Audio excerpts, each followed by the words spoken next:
आपण आता ज्यावेळी कोणतं पण फुलझाड मार्केटमध्ये विकायला जाऊ ना, तर त्या फुलझाडांना जेवढ्या कळ्या जास्त असतील किंवा जेवढी फुलं जास्त असतील ना, तेवढा मार्केट रेट जास्त मिळते. आता आपण बघितलं तर आपण आपल्या नर्सरीत ना इकडे शेवंतीची रोपं आहेत आणि इकडे आपण झेंडूची रोपं बनवलेली आहेत. आता झेंडूला काय झालं की झेंडूची हाईट वाढल्याने ते यांना ही ह्या ज्या आहेत ह्या कळ्या यायला सुरुवात झालेली आहे. आता ही यांची हाईट जशी वाढलेली ठेवली आणि ह्यांना जर अशा साईडला ब्रँचेस, आपण ज्यांना लॅटरल ब्रँचेस म्हणतो, त्या जर आल्या नाही तर यांना जास्त फुलधारणा होणार नाही. म्हणून आपण काय करतोय की आता जे ऑपरेशन करतोय त्याला आपण काय म्हणतो, पिंचिंग.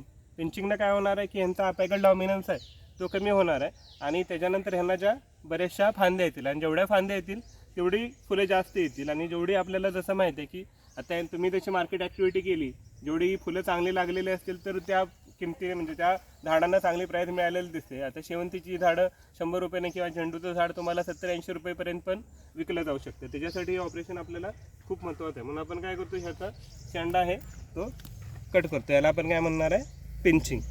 ओके, तर हे महत्त्वाचं इंटरकल्चर ऑपरेशन आपल्याला फॉलो करावं लागतं, जेणेकरून आपल्याला मोठ्या प्रमाणात त्यांना लॅटरल ब्रँचेस येतील आणि परत फुलं पण यायला मदत होईल.